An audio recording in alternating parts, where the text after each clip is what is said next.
all, I would like to thank Chaitanya Vallabha Devi for giving me this opportunity to speak. And of course, to each and every one of you for coming here, especially on a Sunday, to hear Krishna Katha. So thank you so much. Okay. So today's topic of discussion is seeing Krishna's hand in our lives. So we'll be discussing from chapter 15 of Bhagavad Gita, verse 15. It's already out.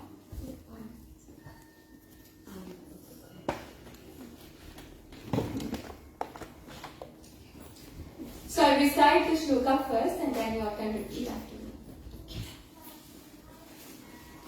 Sarvasya chaham hridi sannivishto Sarvasya chaham hridi sannivishto Mata smriti jnanam apohanam cha Mata smriti jnanam apohanam cha Vedasya sarve rahameva vedyo Vedasya sarve rahameva vedyo Vedanta krit veda vidaiva chaham Vedanta krit vidaiva chaham Sarvasya chaham hridi sannivishto Sarvasya chaham hridi sannivishto Mata smriti jnanam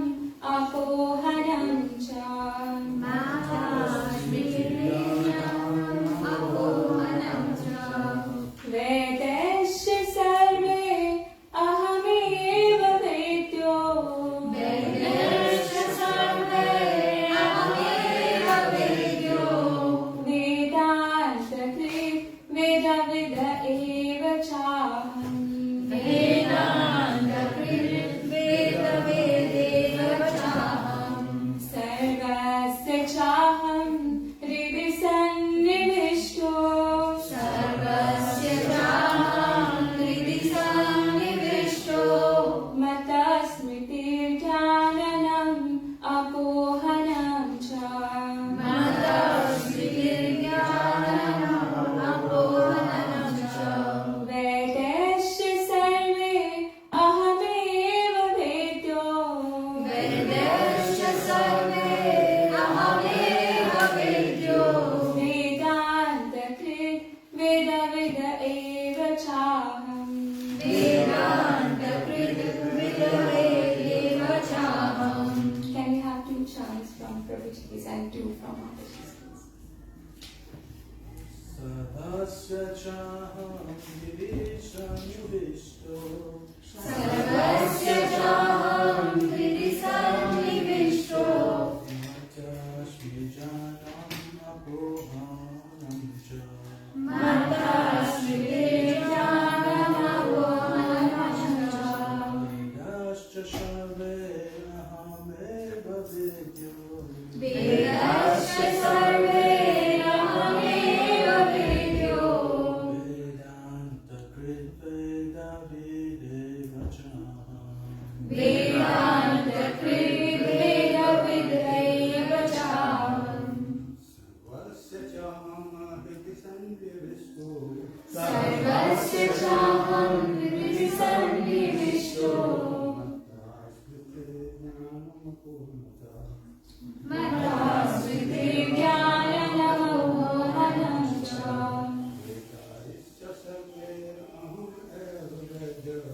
Vedasya sarve ahameva vedyo Vedanta krit veda vidaiva chaham.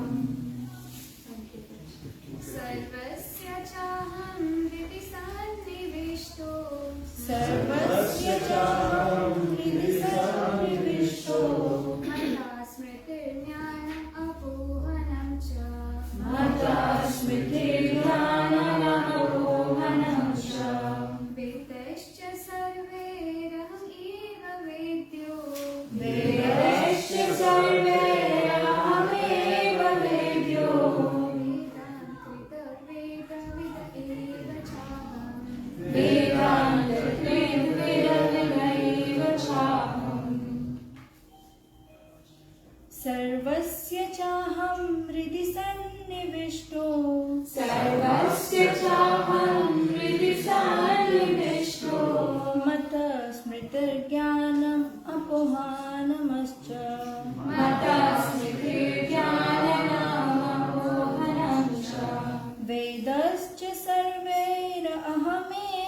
वेदविद्यो वेदाश्च सर्वे वेदवेद्यो वेदान्तकृत् वेदविद् एव चाहम्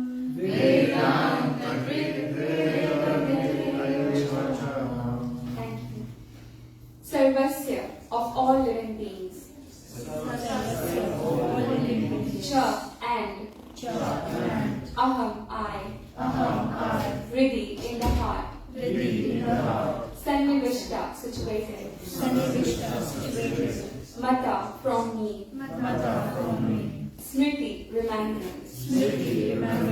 Jnana, knowledge. Apohana, forgetfulness. Cha, and. Vede, by the Vedas. Cha, also. Sarve, all. Aham, I am. Eva, certainly. Vedya, not knowable. Vedanta Krit, the compiler of the Vedanta. Vedavid, the knower of the Vedas. Eva, certainly. Cha, and. Aham, I. Translation and purport by A.C. Bhaktisiddhanta Saraswati, A.C. Bhaktivedanta Swami Srila Prabhupada. Translation: I am seated in everyone's heart, and from me come remembrance, knowledge, and forgetfulness. By all the Vedas, I am to be known. Indeed, I am the compiler of Vedanta, and I am the knower of the Vedas. Purport: the Supreme Lord is situated as Paramatma in everyone's heart, and it is from Him that all activities are initiated. The living entity forgets everything of his past life, but he has to act according to the direction of the Supreme Lord, and who is witness to all his work. Therefore, he begins his work according to his past deeds.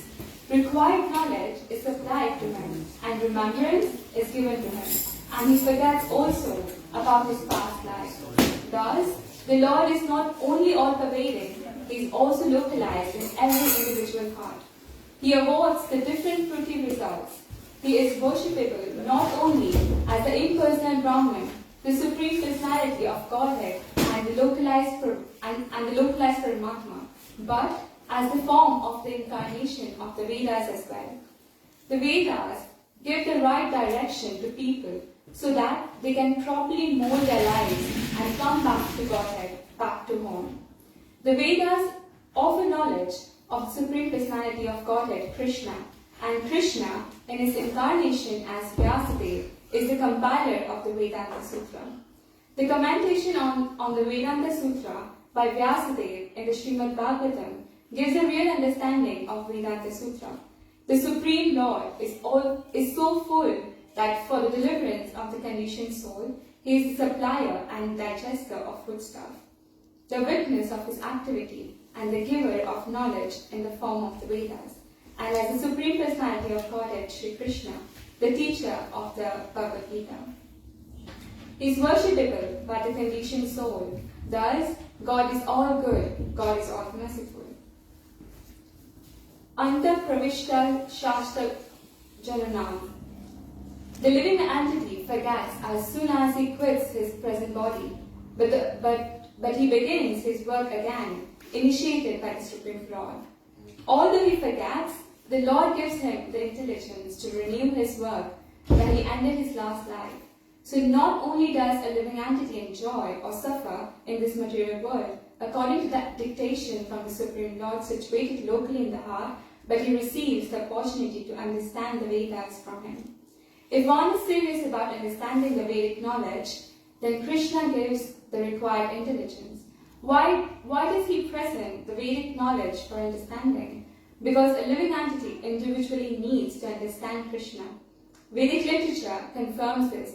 Yosau sarve veda giyate. In all Vedic literature, beginning from the four Vedas, Vedanta Sutra, and the Upanishads and Puranas, the glories of the Supreme Lord are celebrated. By performance of Vedic rituals, discussion of the Vedic philosophy, and worship of Lord in devotional service, he is attained. Therefore, the purpose of the Vedas is to understand Krishna. The Vedas give us direction by which to understand Krishna and the process of realizing him. The ultimate goal is the Supreme Personality of Godhead. Vedanta Sutra 1.14 confirms this in the following words. Tat tu samanvayat. One can attain perfection in 3 stages. By understanding Vedic literature, one can understand his relationship with the Supreme Personality of Godhead. By performing the different processes, one can approach him, and at the end, one can attain the supreme goal. He is no other than the Supreme Personality of Godhead. In this verse, the purpose of the Vedas, the understanding of the Vedas, and the goal of the Vedas are clearly defined. Om Ajnanatimmirandasya Jnananjanashalakaya Chakshurvanmilitam Yena Tasmai Shri Gurave Namah Shri Chaitanya Manobishtam Sthapitam Yena Bhutale Swayam Rupa Kadamahyam Dadati Swapadamritam Vandeham Shri Guru Shri Yuta Padakamalam Shri Gurun Vaishnavamsha Shri Rupam Sagrajatan Sadhana Raghunathan Vitam Tam Sajivam Sadvaitam Savadutam Parishana Saitam Krishna Chaitanya Devam Shri Radha Krishna Padan Sadhana Lita Shri Vishakhan Vitamsha Hey Krishna Karuna Sindhu Dinabandhu Jagatpate Gopesha Gopika Kanta Radha Kanta Namastute Taptakanchana Gaurangi Radhe Vrindavaneshwari Vishanusute Devi Pranamami Haripriye Vancha Kalpatarubhasya Kripa Sindhu Vacha Pariyanam Pavanibhyo Vaishnavebhyo Namo Namah Jai Shri Krishna Chaitanya Prabhu Nityananda Shri Advaita Gadadhara Shri Vasari Gaura Bhakta Hare Krishna Krishna Krishna Hare Hare Hare Rama Rama Rama Hare Hare. So this verse speaks about different aspects. The essence, the main question this verse covers is that Krishna says in Bhagavad Gita that he gives guidance to each and every living entity. So Krishna guides us in different ways. It comes in different forms in our lives. But there are 3 prominent ways in which Krishna guides us. First, as scriptures. Second, as Paramatma. Third, as devotees or spiritual master. So we'll see all of this one by one.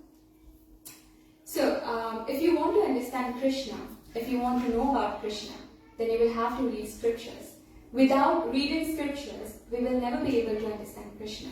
So it's like when there's a child, if he wants to know about his father, then he has to approach his mother, right? Only mother will be able to tell him who his father is, correct? So similarly, Krishna is our Supreme Father and Scripture is our mother. So if you want to know about Krishna, the Supreme Father, then we have to approach Mother, who is Krishna, Scriptures, right? So we'll have to read Scriptures in order to know Krishna.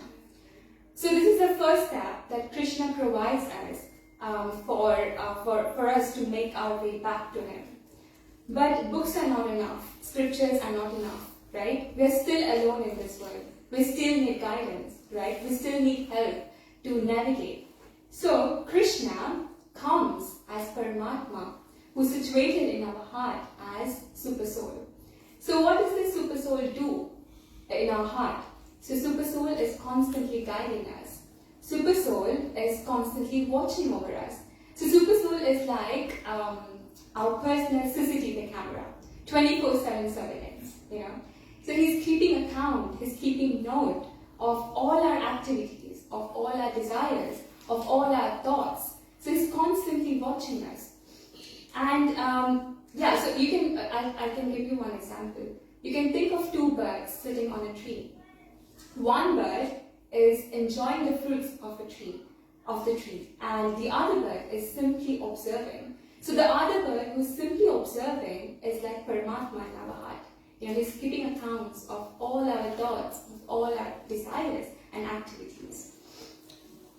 So He's constantly guiding us, but unfortunately, we're not able to hear His voice. Why? Any guesses? Why are we not able to hear His voice? Because, see, He's seated in our heart, right, as Paramatma, and He's constantly guiding us, but we're not able to hear Him. Why? Any guesses? Because we're covered with material desires. Yes. Because of our mind. Our mind is so distracted. There's too much interference going on. Our mind, it's too much background noise. And because of that, we are not able to hear the voice of Paramatma. So it's like if there's a dirty mirror, when there's a dirt on a mirror, we won't be able to see our reflection clearly, right? So similarly, our heart is covered with all the impurities in the form of greed, anger, lust, pride, and ego. And when we clean our heart of all these impurities, then we will be able to hear Krishna, right? Paramatma's voice. So the question is, how do we control our mind? Because only when we will control our mind, we will be able to hear the voice of Krishna, Paramatma, who's seated in our heart. So it's very difficult to control our mind. It's considered as a mad elephant. It's like a monkey who will hop from one branch to another, right? Because the mind is never stable. It will go it keeps wandering, right? So there's only one way in which you can control your mind, and that's by chanting the holy names of Krishna, by singing the glories of Krishna. And when we will sing the glories of Krishna, when we will chant, we will be, we'll be purified of all these impurities which are settled on our heart.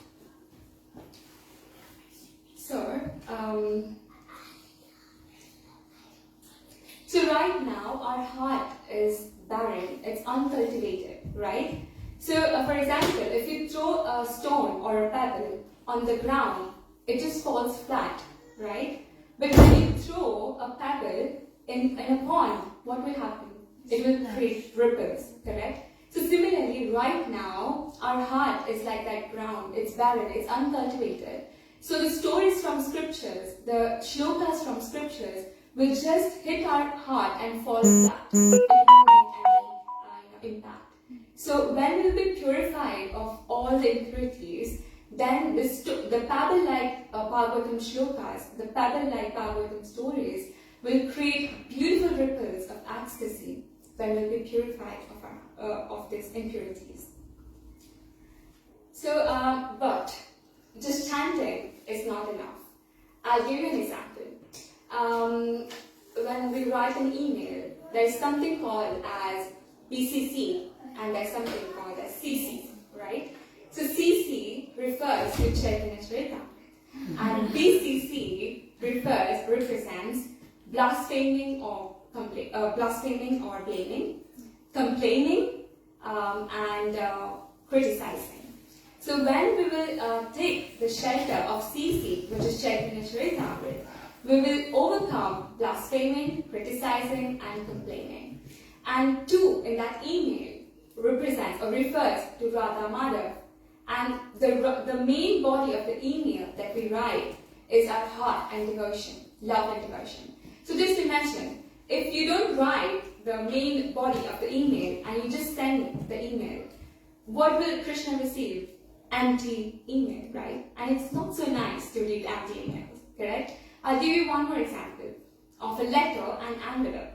So envelope represents our devotional services. For example, chanting, cooking for Krishna, making garlands, reading scriptures, or building temples, going out on Sankirtan. And the letter, the main component, the letter defines or represents our heart, our love and devotion. So if you're chanting without feeling for Krishna, without that love and devotion, then what Krishna receives is just empty envelopes, right? So what did we see? Reading scriptures is important, right? Secondly, because our heart is full of impurities, we need to clean our heart, right? So what will help us to clean our heart? Chanting, right? But chanting alone is not enough. You have to chant with love and devotion, correct? People often say spirituality is so difficult. There are so many rules and regulations to follow. But what Krishna is looking for is just love. Krishna just needs your love. He's not asking for anything else. He just needs your attention, love and devotion, and he will accept you. I love this analogy. Just think of this human form as a beautiful love story between Jivatma and Paramatma, which are, they're away from each other since many births, right? They're in separation. They're separated since birth, since many births, right? So Jivatma is us, we, soul, and Paramatma is Krishna, right? And Krishna is writing us beautiful letters, in the form. Okay, so Krishna writes his letters, but sometimes he writes very strongly in the form of problems. So you can see this in two ways. Okay, first, Krishna is our best friend. He's our ever well-wisher, and so he's not able to, take that separation. He's not able to bear that separation with us, right? So he sends us reminders to come back to him in the form of problems. So problems is just a reminder to go back to him, right? So just imagine if we didn't have any problems in our lives, then will we ever think of going back to him? No, right? We'll be busy enjoying in this material world. We will never think of going back. We'll never think of leaving this material world, right? So Krishna sends these reminders as problems in our lives. Another thing. In this world, we will never be able to find happiness. Okay, it's hard to digest, but yes, that's a fact. We will never be able to get happiness in this world. Yes, happiness, we get happiness when that's temporary. It's not permanent, right? So think of it like this. So if there's an ice cream, what's the nature of the ice cream? Cold, right? If there's a chili, the nature of the chili is to be spicy, right? Similarly, the nature of this material world is dukhalayam shashvatam, which is, it is full of miseries and full of distress. So we will never be able to find that happiness in this material world. Krishna has already stamped this material world as dukhalayam shashvatam. So for example, if you go to an ice cream shop and ask for a burrito, will he be able to supply, will he be able to serve you with the burrito? No, right? Because that shop only sells ice cream. So similarly, this material world, we will never be able to be happy in this material world. Why? Because the nature of this world to be like that, to be that way. Okay, I'll give you one more example. I'll tell you a story. There was a guy who went to party in a club, and he was drunk, and he loses his diamond ring at the club. After he finishes partying, he was returning back home, and he starts looking for his diamond ring under the street light. And there was one cop and police, he saw that man searching for something. So he approached that man and asked, "What are you looking for?" So that man replied, "I lost my diamond ring while I was partying at the club. So I'm searching for my diamond ring under the street light because there is more light here." It makes no sense, right? So similarly, so he lost his diamond ring where? At the club, and he's searching for it in the streets, right? Will he get that diamond ring?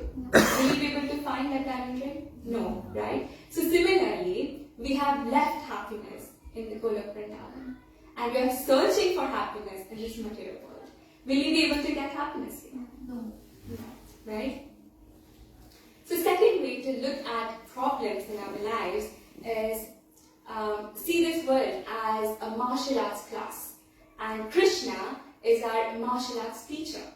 So he may sometimes punch you just to make us stronger, not to hurt us, right? So and just to make us humble. That's it. I'll give you one more example. Have you seen a construction site? So there are many laborers, right, and workers, correct? And there's an engineer who makes sure if everything is going okay, right? So similarly, there's the engineer in this construction site is Krishna. So sometimes engineer throws a pebble just to grab the attention of the worker working on the ground floor, right? Because on the construction site, it's too noisy. There's a lot of noise of machines, right? So the engineer throws the pebble, right, just to grab attention of that laborer. But that pebble goes and hits the helmet of the worker, right? Will it hurt him? No. Similarly, Krishna is throwing these pebbles at us just to grab our attention, not to hurt us, just to remind us that we have to go back to Him, back to Godhead, right? So our hearts are too noisy. There are a lot of impurities in our heart. There's lust, greed, anger, pride, ego, and there's too much going on. And because of that, Krishna is actually trying to grab our attention, but because of all these noises, we are not able to hear Him. So another way in which we can think about is by seeing everything in relation to Krishna. So I'll give you an example. If someone invites you over for dinner or lunch, let's say Vrinda Mataji invites us, invites me for lunch or dinner, and he prepares she prepares rotis for me and paneer sabji. And after eating prasadam, she asks me, so Sakhi, how was prasadam? So to this I can respond in 4 ways. First, I can tell her that, Mataji, the sabji was too salty, Next time, be careful about that, right? Second way, I can say, yes, this sabji was salty, but everything apart from sabji was so nice. I'm very grateful to that. So here, what am I doing? I'm giving her, I'm correcting her, as well as I'm grateful that she cooked for me, correct? Third way, I can just say, Mataji, I'm so grateful to you for inviting me over, and everything was fantastic. There's nothing I can think of. Everything was amazing. Thank you so much. Is that the truth? Is that a truth? Okay. Okay, well, it is, but it depends on the perspective. Yes, taste-wise, sabzi had too much salt. But if I see her, hard work, 4 hours of hard work in the kitchen, she was juggling, her job, plus she was cooking for me, and maybe she was taking care of Nadia. But she managed to cook for me, right? So I should be grateful that she invited me. She would have called anybody else, but she invited me instead, right? So that gratitude, that expression of gratitude is very important. Fourth way, we can see this situation in relation to Krishna. In the beginning of my lecture, I said that Krishna is residing in our hearts as Paramatma, right? So I can just pray and be grateful to Krishna that you who are sitting in her heart as Paramatma, you gave her the inspiration to call me over. You gave her the inspiration, you gave her the motivation to cook chapatis and sabzi for me. So I'm very, very grateful to you. So these are the 4 ways I can respond to this, right? So the point is, we have to see everything in relation to Krishna. And in such state of consciousness, every single thing that comes our way, who's sending it? Krishna is sending it, right? So every circumstance, whether bad or good, comes our way, which comes our way is past.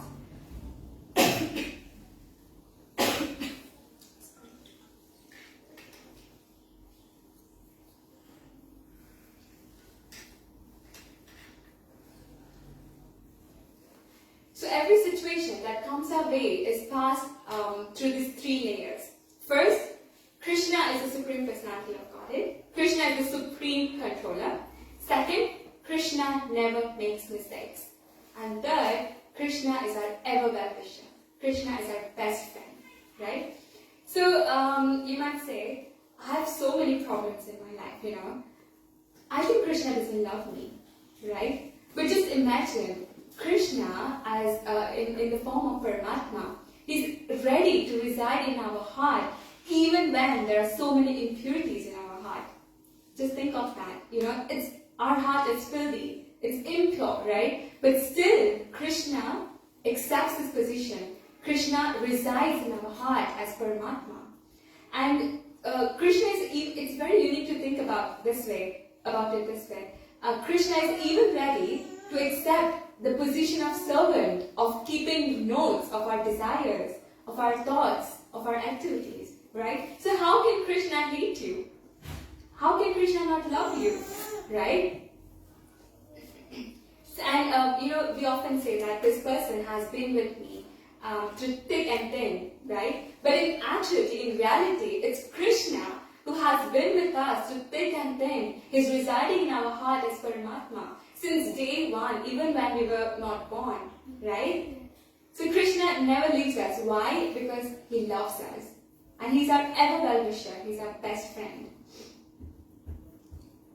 So, what did we see? So through Bhakti Yoga, we can do three things, right?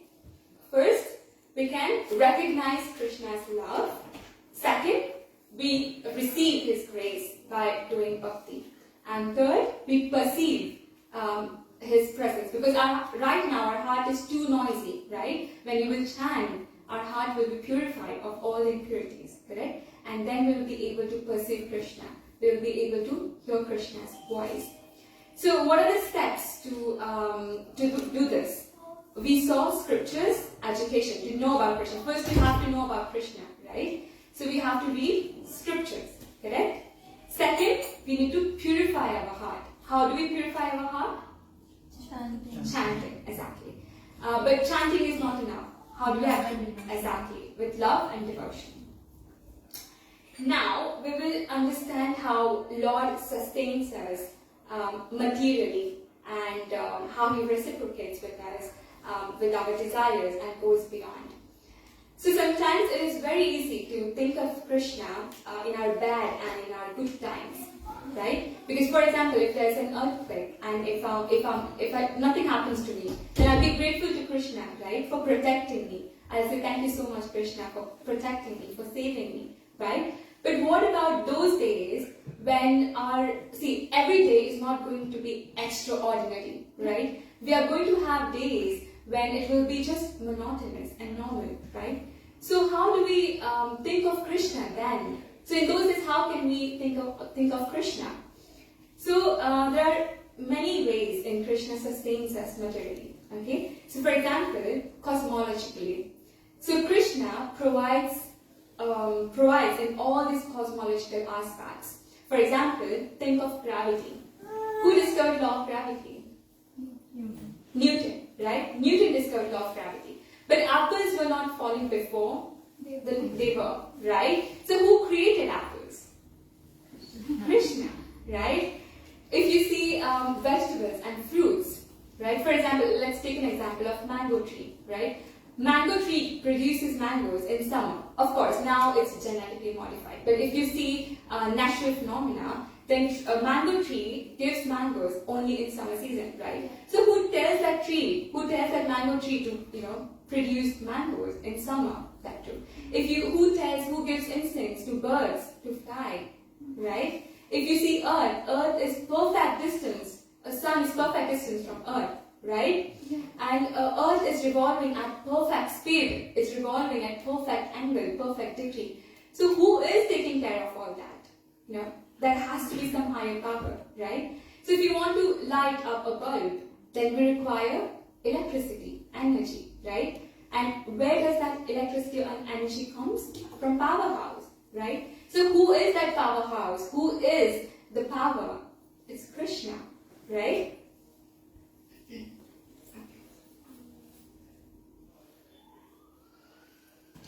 Now, second aspect is physiologically. So Krishna Krishna in Bhagavad Gita says that he is the fire of digestion. So when we eat food, do we even have to think of digestion?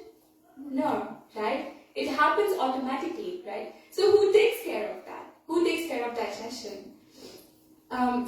So beyond this, Lord also reciprocates with our desires, right? He gives us remembrance and forgetfulness, correct? So in the beginning of my lecture, I spoke about how Krishna takes note of all our desires, right? So he notes down all our desires, and when we take birth, he gives remembrance of his desires, right? And he also gives forgetfulness. So whatever is not needed for this body, whatever is not needed in this lifetime, we forget of that. Do we remember our previous birth? Do we remember our previous life? No, right? So we have to be very grateful to Krishna that we don't remember, because just imagine, we are having many problems in our lives, okay? And just think, if we remember our past life, the past traumas, will we be able to handle those? No, right? So he gives us forgetfulness also. So if we desire to serve Krishna, then he will give us that remembrance, We just need to desire for that, and he will reciprocate with that desire. So yeah, to actually hear Krishna, we saw 3 steps, right? Education, purification, and devotion, correct? So Krishna is just one thought away. He just needs our love and devotion.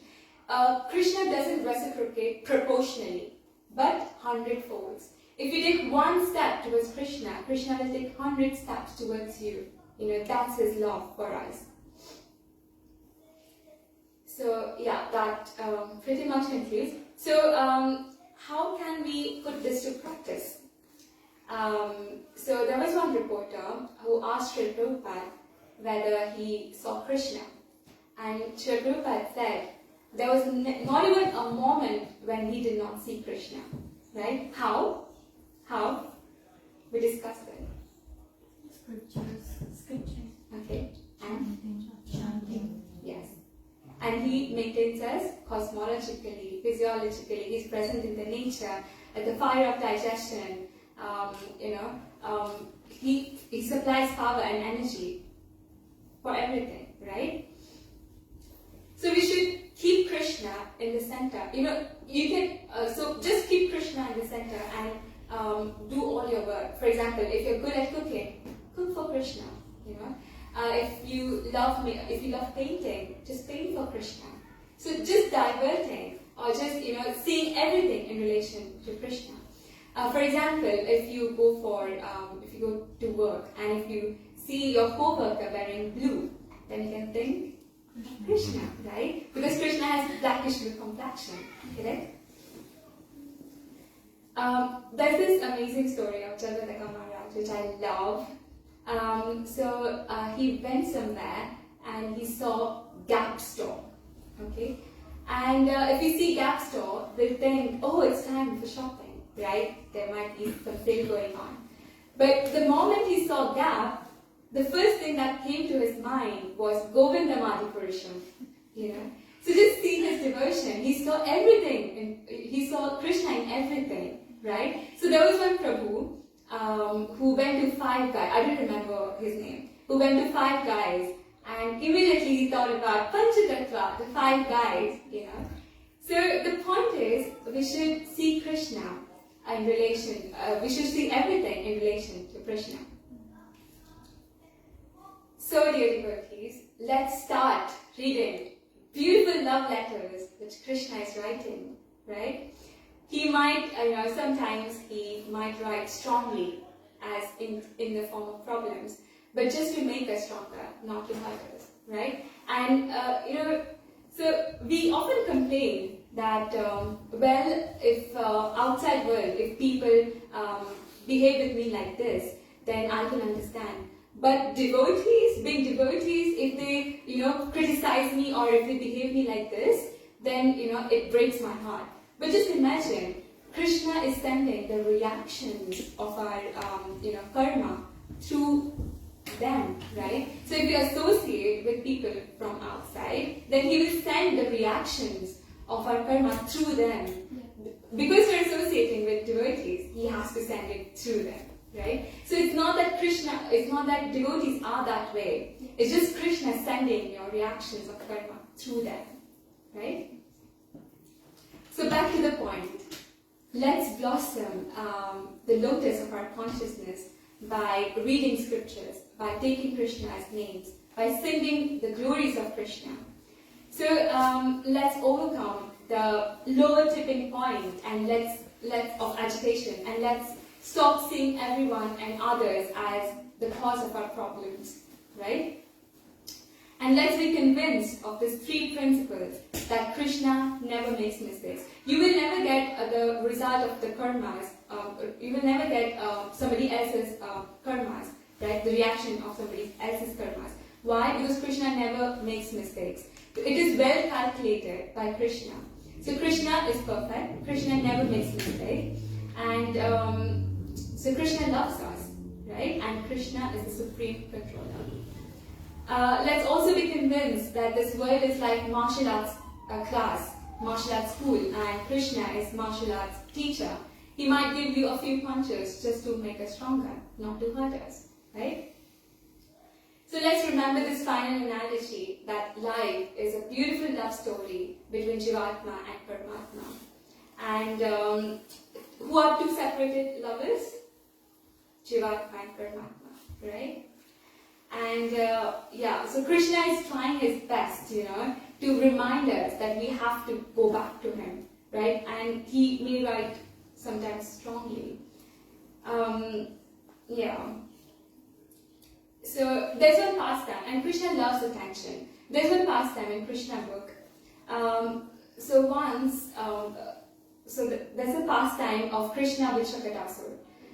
So once Yashoda Maya, the mother Yashoda, she puts Krishna on the cart, and because there were too many instrument noises, too many instrument sounds, Mother Yashoda couldn't hear Krishna crying, and so Krishna kicked the cart.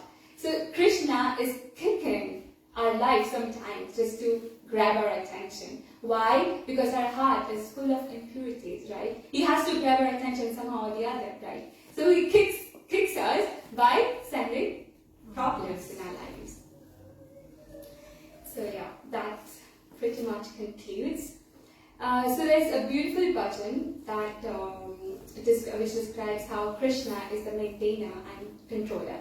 So we'll sing that bhajan first, and then I'll give you all 2 minutes to think about one or two incidences wherein you all saw Krishna's hand. Okay? Sia, can we have it? It's up on the screen.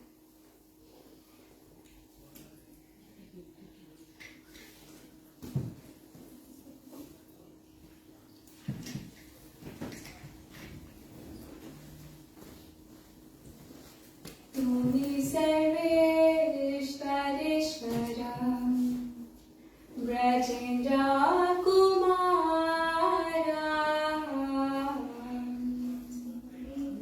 Sarveshwareshwara Brajendra Kumara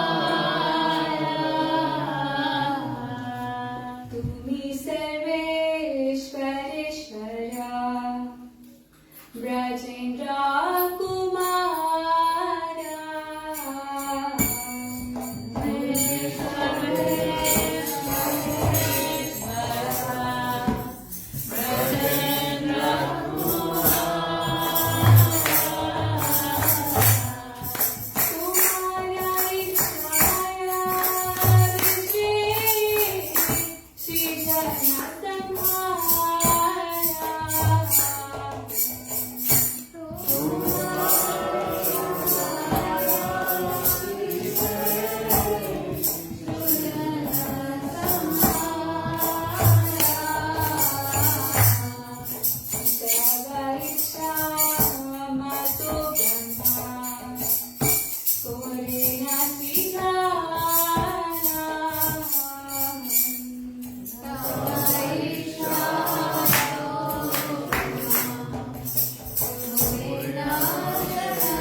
the meaning.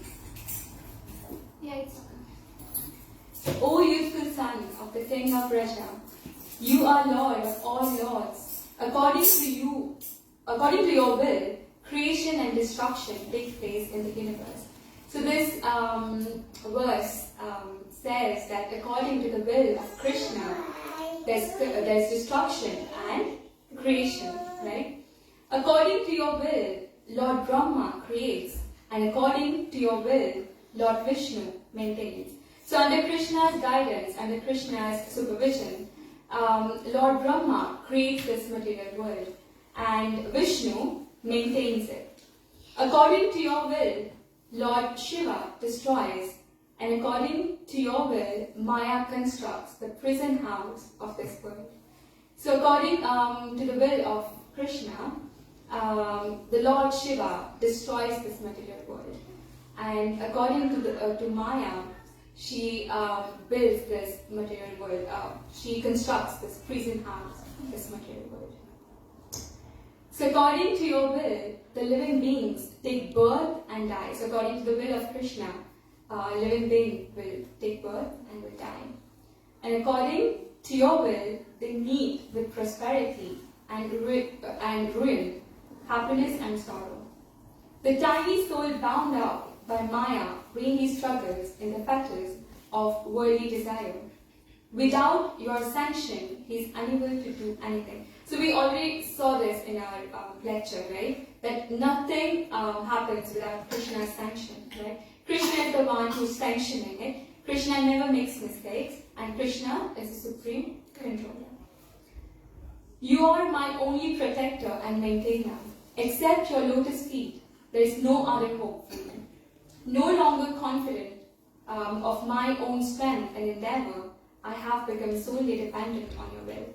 Bhakti Vinod is most poor and his pride has been leveled. Now, in accordance with your will, he lives and dies. So, just like Bhakti Vinod Thakur, how he takes shelter of Krishna, we all have to just try to see everything in relation to Krishna. So yes, so now we'll have 2 minutes to think about 1 or 2 incidences wherein you saw Krishna's hand.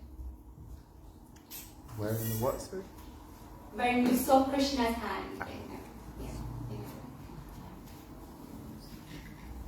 Do you want us to share that with the person next to us, or do you want us to just share it with you? Yes, yeah, you can share it with everyone. Yeah.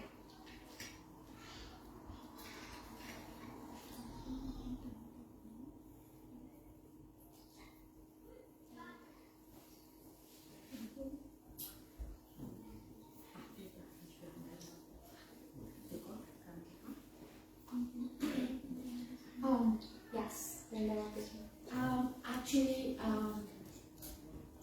I think it should be the hand of Krishna. That's what I think. We went to Mauritius, back home, to see our family, and then we went for a trip on the beach. We went to a little island, and we rent a little boat to carry us there to spend a day, because Mauritius got many beautiful little islands. So actually, the weather was good. We already started our journey early morning, and we didn't listen to the radio or anything that the weather is going to be very bad. Still, we took the ship and went to the little island. There was no internet, there was absolutely nothing, just a desert island, and we were enjoying eating and whatever the whole day. And in the middle of the day, we wanted to go for a little, in the boat, just to go around. But the sea was very rough and none of us was awake. And to be honest with you, I think that was our last day. All our family were there. My kids were little at that time and they were in the boat. And the boat was going up and down like that. The waves were coming. It was diving, and any minute it will have been go down into the deep sea. And it was really rough. So at that moment, we were all thinking about Krishna. We were saying, okay, either you take us with you or you give us back our life. It all depends on you. And we were just chanting, not knowing what to happen. But the driver who was driving the boat, I don't know how he managed us back at home. And then when we went back home, then we know that the weather wasn't good. There was a cyclone in Mauritius, we got cyclone, and the cyclone was class 3, which is the worst one. So we didn't know in one day it started being, the weather started being bad. So I'm thinking that really it is the hand of Krishna sometimes. If not, I think none of us would have been. Yeah. Thank you. Yes. I had a quite thought it was inspiring when you said when devotees give you grief, it's because you're associating with devotees.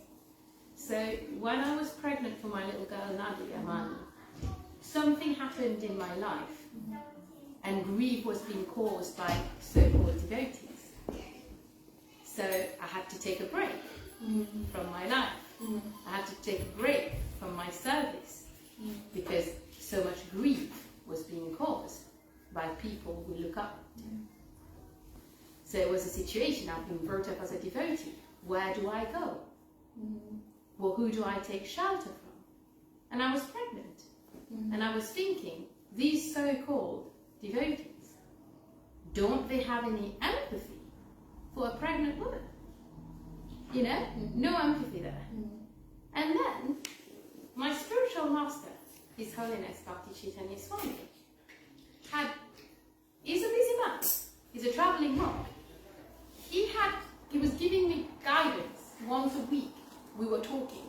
In his busy schedule, he was giving me guidance.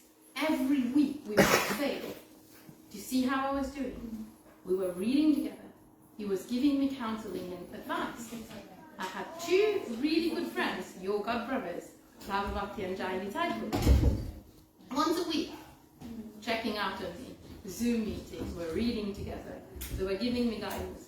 Got a very good friend who's a Pujari, Sudarshan Prabhu. He was sending Mahaprasad, offered to Koja Nitai, Chitosina, Chagam Srila, Giriraj. Literally, he was sending stock and stock of Mahaprasad for me throughout my pregnancy. In my mind, because there was so much noise in my heart, like you put it, I couldn't see it was Krishna's hand. But Krishna protected me and used these people who were around me as an instrument. But at that time, I was feeling, I mean, I still do feel, this is not proper version of etiquette. You know, a devotee should have compassion and empathy. But now, I see it as Krishna's hand. Because Krishna's put a little shield around this little girl. Krishna's given me Mahaprasad throughout my pregnancy. Krishna sent my Guru Maharaj to have one-to-one conversation weekly. Who would have this? He has sent several devotees to give me personal association just to protect me from that situation. Yes, I was kind of paying for my karma, what I've done to these people at that particular point. But then it was really nice to see Krishna's hand, because Krishna, he's got higher arrangement. Right. And on that note, I was listening to Keshava Maharaj, said sometimes we lost. We tell Krishna, Krishna, why are you putting me in this situation? Why are you doing that to me? And Krishna said, actually, I'm helping you. Right. Because I know what's good for you. I can see what's going to happen in the future. Therefore, I'm putting you in that situation to take you out from a bigger issue. So I thought I would share that with you. Thank you so much. It's such a beautiful realization. Anyone? Yes. I like that example a lot. It made me think that I was thinking of also what you said. What is your name? I'm sorry. Sakhi Vallabha Devi Dāsi. Sakhi Vallabha Devi Dāsi. Thank you. I'm Jeff. That you gave this example that the heart is filled with things, and I was thinking of a time, of an example. I think, yeah, the heart is, and one reason, at least for me, was that the mind thinks it's in control. It's actually my mind that was thinking it's running the show, and it was filled with lots of stuff. So my example is, one day I was walking around, there's not a phone here, and I thought, a lot of bad things had happened in my life. I thought, I tried to achieve everything in my life with my mind, and it didn't result in happiness. So I thought, let's try something new. Just sort of irrational thought. I thought, why don't I open my heart? Just thought. I did a leap of faith. And I think if your wish is authentic, then Krishna, God, hears. And I think it's so sometimes something so simple, like just deciding, I'm going to really open my heart. And bang! And in Bhagavad Gita, it says, Krishna says, Avinashi Tutad Vidhi. Know me as the indestructible. But through the Bhagavad Gita, what he means is know through the heart, through vidhi, through bhakti, devotion. So I just thought my example was where the heart was the devotion, bhakti, and that's what Krishna tells us. Lord Krishna. Thanks. Yes. So Krishna, who's residing in our hearts as Paramatma, he reciprocates with our desires. Yeah, and he fulfills those desires as well. Anyone else?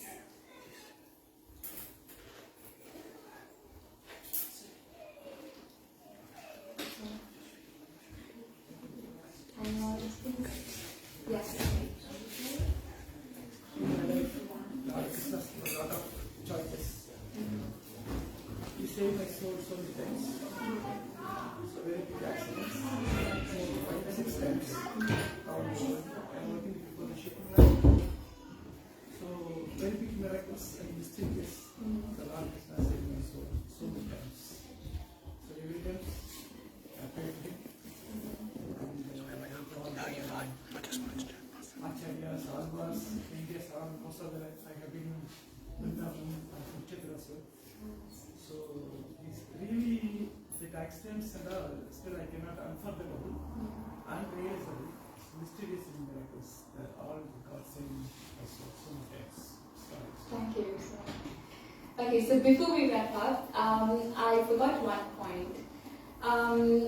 So you all might ask me that if you say Krishna is residing in our hearts, and if he gives us remembrance and forgetfulness, and if he facilitates the desires, so then why people are indulged in doing bad activities? Is Krishna giving them the intelligence? Is Krishna telling them to do to drink or to smoke? So the answer to that question is Krishna never interferes with our free will. Krishna gives us free will.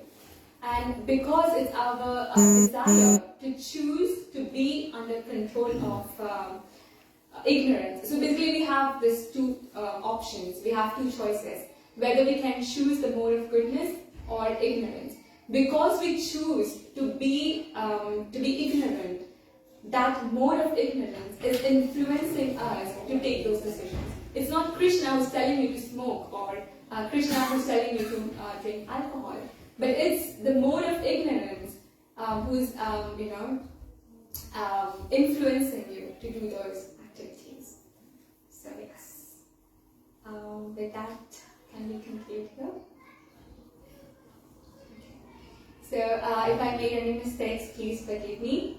And thank you for tolerating me. I'm a very boring speaker, so forgive me for that. Thank you. Hare Krishna.